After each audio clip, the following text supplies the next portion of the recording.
Imaginez un monde sans Internet. Plus de messages instantanés de vos proches, plus de défilements infinis sur les réseaux sociaux, plus d'accès à ce vaste répertoire de connaissances qu'est Wikipédia. Aussi impensable que cela puisse paraître, c'est la réalité qui nous attend en 2030. Internet, la trame même de notre existence moderne, est vouée à disparaître. Comment sommes-nous arrivés au bord du précipice? La réponse, mes amis, réside dans une conspiration si audacieuse, si insidieuse, qu'elle laisse rester cachée à la vue de tous. Un plan secret, orchestré par des entités puissantes, visant à remplacer l'Internet tel que nous le connaissons, par un système étroitement contrôlé et surveillé. Mais pourquoi chercher à démanteler l'Internet, un outil qui a connecté des milliards de personnes et autonomisé d'innombrables individus? La réponse est à la fois simple et effrayante. Le contrôle. L'Internet, dans sa forme actuelle, représente un flambeau de liberté. Il a révolutionné la manière dont nous communiquons, apprenons et partageons des informations.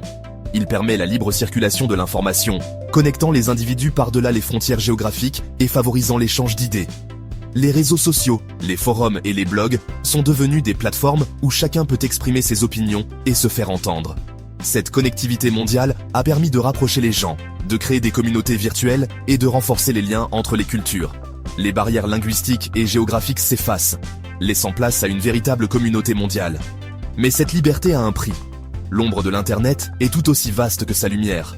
La prolifération incontrôlée de la désinformation, des discours haineux et de la cybercriminalité est devenue une préoccupation croissante. Les fausses nouvelles se propagent à une vitesse alarmante, semant la confusion et la méfiance. Les discours haineux en ligne attisent dans les tensions et divisent les communautés. La cybercriminalité, quant à elle, menace la sécurité des individus et des entreprises. Les gouvernements et les entreprises ont eu du mal à contenir la bête indomptable qu'est l'Internet, ce qui a conduit à des appels à une réglementation et à un contrôle accru. Des discussions intenses ont lieu dans les salles de réunion et les parlements du monde entier. Les statistiques brossent un tableau sombre. Selon une étude récente, plus de 90% des internautes ont été exposés à de fausses nouvelles, tandis que la cybercriminalité coûte des milliards de dollars à l'économie mondiale chaque année. Ces chiffres alarmants ont fourni des arguments de poids à ceux qui cherchent à restreindre la liberté débridée de l'Internet. Les appels à une réglementation plus stricte se multiplient, mais à quel prix? En cédant le contrôle de l'Internet aux gouvernements et aux entreprises, nous risquons d'entrer dans une ère de censure et de surveillance sans précédent. La balance entre sécurité et liberté est délicate. La question demeure, comment protéger les utilisateurs tout en préservant la liberté qui fait la force de l'Internet? Les débats se poursuivent et l'avenir de notre monde numérique est en jeu. Mais à quel prix? La réponse à cette question déterminera la direction que prendra notre société dans les années à venir. En cédant le contrôle de l'Internet aux gouvernements et aux entreprises, nous risquons d'entrer dans une ère de censure et de surveillance sans précédent. La vigilance et la réflexion sont essentielles pour naviguer dans ce paysage complexe. Des rumeurs d'un plan secret pour remplacer l'Internet circulent depuis des années, souvent qualifiées de divagations de théoriciens du complot. Ces murmures, bien que souvent ignorés, persistent dans les coins sombres de forums en ligne et de discussions privées. Les sceptiques les rejettent comme des fantasmes, mais les indices s'accumulent. Mais que se passerait-il s'il y avait plus que ce que l'on perçoit à première vue? Et si ces rumeurs étaient fondées sur des fragments de vérité, soigneusement dissimulés derrière des couches de désinformation? Et si les efforts, apparemment disparates pour réglementer l'Internet, faisaient en réalité partie d'une campagne coordonnée pour le démanteler de l'intérieur? Les gouvernements du monde entier semblent de plus en plus enclins à imposer des restrictions, souvent sous prétexte de sécurité nationale ou de protection des citoyens. Les preuves, bien que circonstancielles, sont convaincantes. Des documents confidentiels, des conversations interceptées et des analyses de données pointent tous vers une conclusion troublante. Pensez à la fréquence croissante des coupures d'Internet à travers le monde, souvent justifiées par de vagues motifs de sécurité nationale. Ces interruptions, bien que temporaires, laissent entrevoir un futur où l'accès à l'information pourrait être contrôlé de manière draconienne. Pensez à la pression croissante exercée sur les fournisseurs d'accès à Internet, pour qu'ils bloquent l'accès aux sites web jugés répréhensibles par les gouvernements. Ces actions, bien que présentées comme des mesures de protection, pourraient en réalité servir des intérêts plus sinistres. Prises ensemble, ces actions suggèrent un effort concerté pour saper les fondements même de l'Internet ouvert. Un Internet où l'information circule librement, sans entrave, pourrait devenir une relique du passé. Mais qui sont les architectes de ce plan? Qui tire les ficelles dans l'ombre, orchestrant cette campagne mondiale de censure et de contrôle? Et qu'ont-ils à gagner à faire taire les voix numériques de milliards de personnes? La réponse à cette question pourrait bien révéler les véritables motivations derrière ces actions inquiétantes.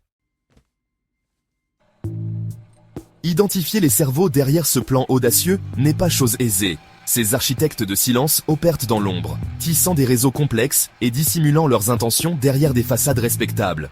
Ils sont les maîtres de la dissimulation, utilisant des techniques sophistiquées pour masquer leurs traces et brouiller les pistes.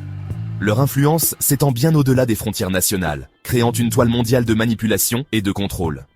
Les preuves suggèrent une alliance obscure de gouvernements, d'agences de renseignement et de multinationales, tous unis par un désir commun de contrôle. Cette coalition improbable, bien que disparate, partage un objectif commun: façonner l'avenir de l'Internet à leur avantage. Ils utilisent leur pouvoir et leurs ressources pour influencer les politiques, manipuler l'opinion publique et surveiller les activités en ligne. Pour les gouvernements, l'Internet représente à la fois une menace et une opportunité. D'une part, il permet une communication rapide et efficace, facilitant la diffusion d'informations et la coordination des actions. D'autre part, il constitue une plateforme potentielle pour la dissidence et la contestation, menaçant ainsi l'ordre établi et les régimes autoritaires. La capacité de communiquer librement et de s'organiser en ligne autonomise les citoyens et peut saper les régimes autoritaires. Les mouvements sociaux et les protestations peuvent se propager rapidement, mobilisant des masses et défiant les autorités. Cette dynamique de pouvoir changeante inquiète les gouvernements, qui cherchent à restreindre et à contrôler l'accès à l'information. À l'inverse, l'Internet fournit un puissant outil de surveillance et de contrôle, permettant aux gouvernements de surveiller les moindres faits et gestes de leurs citoyens. Grâce à des technologies avancées, ils peuvent suivre les activités en ligne, collecter des données personnelles et anticiper les mouvements de la population. Cette surveillance omniprésente crée un climat de peur et de méfiance, dissuadant les individus de s'exprimer librement. Les entreprises ont également un intérêt direct à façonner l'avenir de l'Internet. En contrôlant le flux d'informations et le commerce, elles peuvent étouffer la concurrence et maximiser leurs profits. Les géants de la technologie, en particulier, cherchent à monopoliser le marché, imposant leurs propres règles et standards. En contrôlant le flux d'informations et le commerce, elles peuvent étouffer la concurrence et maximiser leurs profits. Les entreprises utilisent des stratégies agressives pour éliminer les rivaux potentiels et consolider leur domination. Elles investissent massivement dans la recherche et le développement, créant des technologies propriétaires qui renforcent leur position de leader. L'Internet, dans sa forme actuelle, avec son accent sur l'ouverture et la décentralisation, représente un défi direct à leurs modèles économiques. Les principes de neutralité du net et d'accès égalitaire menacent leur capacité à contrôler le marché. Les initiatives pour un Internet libre et ouvert sont perçues comme des obstacles à leurs ambitions hégémoniques. Les motivations sont claires, mais les méthodes sont plus insidieuses. Les architectes de silence utilisent des tactiques de désinformation, de cyberespionnage et de manipulation psychologique pour atteindre leurs objectifs. Ils exploitent les vulnérabilités du système, infiltrent les réseaux et sèment la confusion pour détourner l'attention de leurs véritables intentions.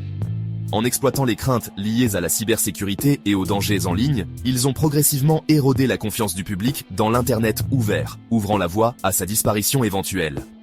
Les campagnes de peur et les incidents de sécurité amplifiés par les médias créent un climat de panique, justifiant des mesures de contrôle plus strictes. Ainsi, l'Internet, autrefois symbole de liberté et d'innovation, risque de devenir un outil de répression et de domination. Nous sommes en 2030. L'Internet, tel que nous le connaissions, n'existe plus. À sa place, se trouve un réseau fortement réglementé et surveillé, accessible uniquement par le biais d'appareils et de fournisseurs de services approuvés par le gouvernement. La censure est omniprésente et la dissidence est rapidement réduite au silence. L'impact sur la société est profond. Sans accès à des sources d'informations indépendantes, les gens sont nourris à la petite cuillère d'une dose régulière de propagande et de désinformation. Le libre-échange d'idées est étouffé, remplacé par une caisse de résonance soigneusement organisée. Les conséquences économiques sont tout aussi désastreuses.